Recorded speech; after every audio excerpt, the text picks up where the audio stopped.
Hey everybody, it's Audrey. Today's page is for the November challenge up on the Clique Kits blog. And the challenge this month is Anything Goes with the optional sketch. And here is the sketch, which was created by Christine Davidson. So this is like a second grid design for me in a week, I think.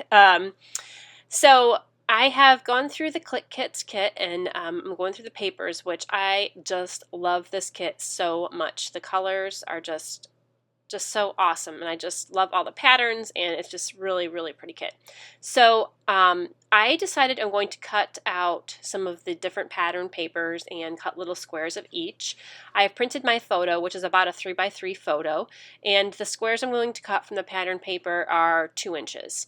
And I'm also going through this piece of paper that has the 3x4 cards to get some of the other patterns on that piece of paper that I don't have on the other bigger 12x12 paper. So I was kind of going through those 3x4 cards there and deciding which ones I would actually use and which ones I wouldn't, and then cutting up the ones that I probably would be least likely to use on a page. So I'm kind of sticking with like the pinks and aquas and kind of this dark teal blue.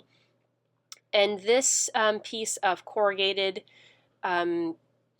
paper comes in the kit as well, and it's a really dark, like mint color.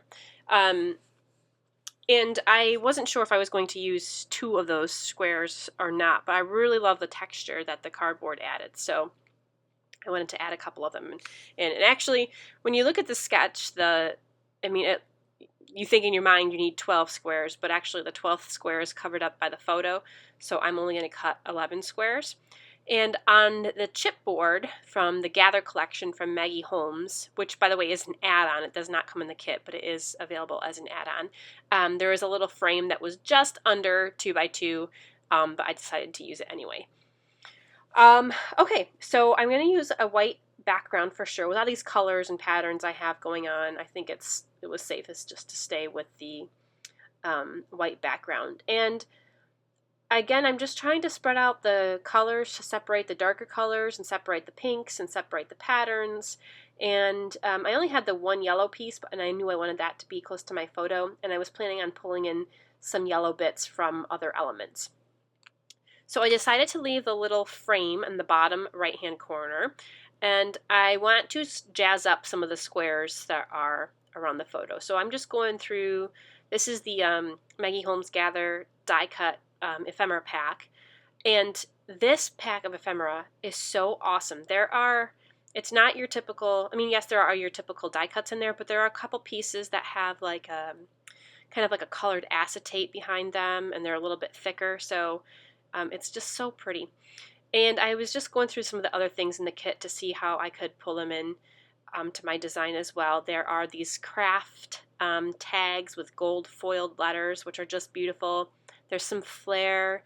There's these little kind of paper clips with these little kind of epoxy little charms in the end, super cute. And there are tassels. There's just so many cute little embellishments. So I filled in the little frame on the bottom with one of the, there was a little sentiment in one of the die cuts from the ephemera pack. So I just stuck the frame right on there and then just cut out around it with my razor blade and a little mat and filled the frame with that little sentiment, which I thought was cute.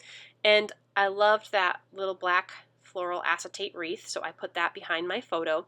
And so then once I had the black wreath behind my photo, which I really liked, I felt like I needed another black acetate something, or something black in the page, so I put the other black flower acetate piece by my photo down there.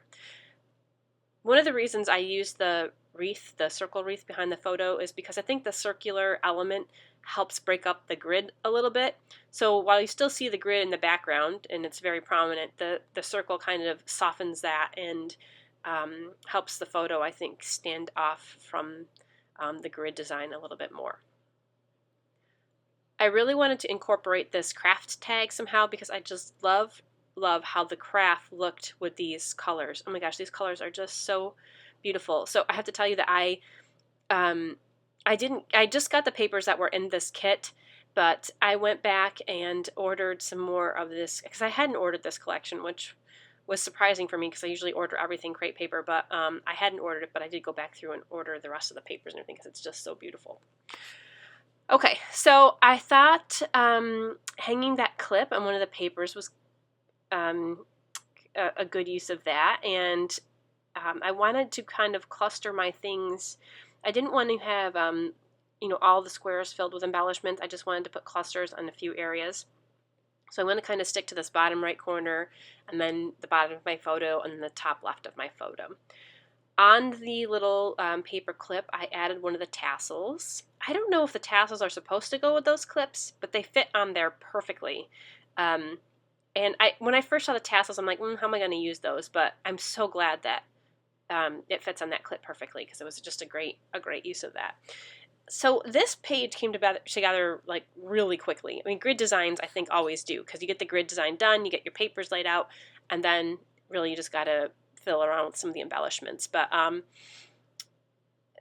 think the longest thing here for me was picking out where I wanted to put my different little pieces, and I didn't want to fill it up too much because I didn't want it to be too cluttered because I really wanted the patterns of the paper to stand out too. So this is a photo of myself and a really old friend. This woman in this picture was my best friend from kindergarten until 6th grade, and it's kind of a long story, but we lost track after high school, and long story short, from a high school reunion page, I saw her first name, and I knew it was her because her children, which were in her profile picture on Facebook, looked just like her. And come to find out, she has mutual friends with my husband. She went to college with my husband, which I didn't know. And so we got in contact with each other. Our kids, without even us knowing it, our kids ended up at the same summer camp together, and we finally got together for lunch.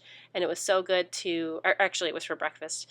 It was so good to reconnect and talk about, oh my gosh, the things that we used to do as kids and just how our lives are now. And it's funny because our lives have so many similarities, and it was just really, really amazing to reconnect and talk. So anyway, just a really, really special thing for me. Okay, so that was a long story. And then I realized, you know what? I have to journal all of that, and I have nowhere to put it on my page. So I've got to kind of hide this journaling somewhere. And I wish I had thought about this earlier, but I typed up all my journaling and I printed it out just on a regular piece of printer paper. And I decided to go ahead and tuck it underneath one of the squares of the grid.